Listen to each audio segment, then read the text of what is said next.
కవిత మధ్యంతర బెయిల్పై కోర్టులో వాదనలు వాడివేడిగా జరుగుతున్నాయి. కవితకు బెయిల్ ఇవ్వొద్దని ఈడీ కోరుతోంది. బెయిల్ ఇస్తే సాక్ష్యాలను ప్రభావితం చేస్తారని ఈడీ తరపు న్యాయవాదులు ధర్మాసనం ముందు వాదిస్తున్నారు.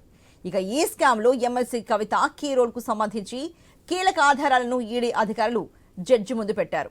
లిక్కర్ స్కామ్ను ప్లాన్ చేసింది కవితేనని, ఈ స్కామ్లో ఆమె కీలక సూత్రధారి అని ఈడీ ధర్మాసనం ముందు పేర్కొంది.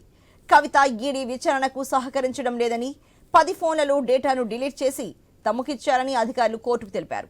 వందల డివైజ్లను నాశనం చేయడం జరిగిందన్నారు. అంతేకాదు అప్రూవర్గా మారిన వ్యక్తిని కవిత బెదిరించారని, వ్యతిరేకంగా సాక్ష్యం చెప్పొద్దని వార్నింగ్ ఇచ్చినట్లుగా కూడా ఈడీ అధికారులు కోర్టుకు తెలిపారు.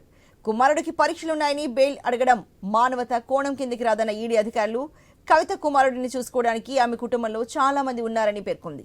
ఈ నేపథ్యంలో కవిత బెయిల్ అంశంపై ఉత్కంఠ నెలకొంది. గురూజీ రామ్ నారాయణ్ జీ ప్రపంచ ప్రఖ్యాత జ్యోతిష్యులు ఇప్పుడు మన హైదరాబాద్ లో ఎటువంటి సమస్యలకైనా తక్షణ పరిష్కారం చేయబడును. సంప్రదించండి 96651137 9000004357.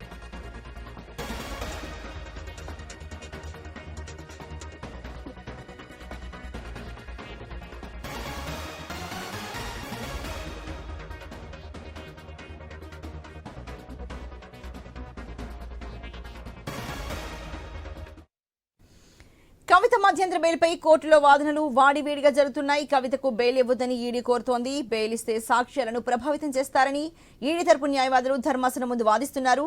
ఇక ఈ స్కామ్లో ఎమ్మెల్సీ కవిత కీ రోల్కు సంబంధించి కీలక ఆధారాలను ఈడీ అధికారులు జడ్జి ముందు పెట్టారు.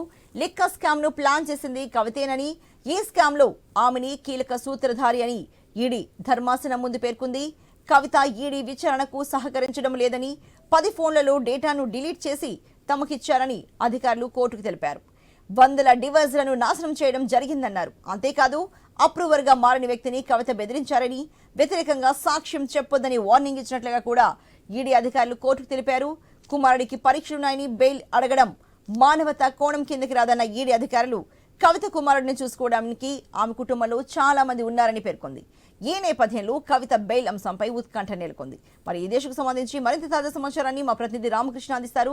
రామకృష్ణ, మరి కవితకు బెయిలా లేకపోతే జైలేనా? రామకృష్ణ చెప్పండి. కవిత కేసులో ఈ రోజు కానీ చూసుకున్న వాదనలు కానీ మనం విన్నట్టుగా అయితే కవితకి బెయిల్ వచ్చే అవకాశం ఎక్కడ కనిపించడం లేదు.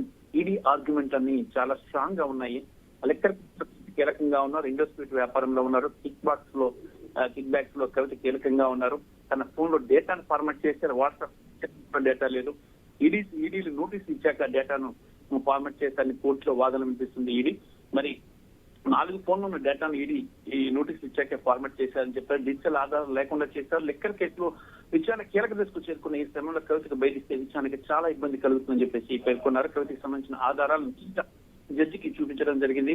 మరి అరుణ్ పిల్లై కవితకు లిక్కర్ స్కామ్ లో ప్రాక్టీగా ఉన్నారని చెప్పేసి ఇండస్ట్రీట్ లో 33% వాటా ఉందని చెప్పేసి కూడా చెప్పడం జరిగింది.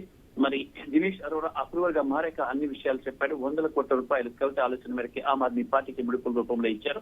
మరి బుచ్చిబాబు ఫోన్ లో ఉన్న చాట్ ద్వారా ఎక్సైజ్ పాలసీ నోట్స్ రికవరీ అయ్యాయని చెప్పేసి కూడా చెప్పారు. అరుణ్ పిల్లై ఇచ్చిన స్టేట్మెంట్ ను 100 రోజుల తర్వాత కోర్టులో రిట్రాక్ట్ పిటిషన్ వేశారని చెప్పేసి కూడా చెప్పడం జరిగింది. మరి అయితే ఇవన్నీ కూడా ఈడీ వాదనలు.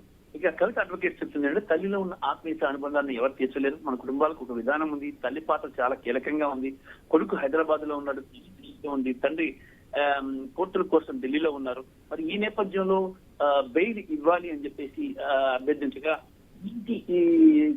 కొడుకుకి బెయిల్ ఇవ్వటం అనేది, కొడుకుకి ఎగ్జామ్స్ ఉన్నాయి కాబట్టి బెయిల్ ఇవ్వడం అనేది కాదని చెప్పి చెప్పడం జరిగింది. ప్రస్తుతం తాజాగా అందుతున్న వార్త ప్రకారం చూస్తుంటే కవిత కేసును సోమవారానికి వాయిదా వేశారు. మధ్యంతర బెయిల్ పిటిషన్ పై వాదనలు ముగిశాయి. సోమవారం దీనిపై కోర్టు తీర్పు చెప్పనుంది. Okay, right Ramakrishna. అయితే కవిత తన కుమారుడికి ఎగ్జామ్స్ ఉన్నాయి, ఈ నేపథ్యంలో తనకు బెయిల్ కావాలని కోరుతున్నారు. కాకపోతే కుమారుడి ఎగ్జామ్స్ అనేవి ఒక మానవతా కోణం కిందకి రావు. అలాగే కవిత ఇంట్లో చాలా మంది కుటుంబ సభ్యులు ఉన్నారు.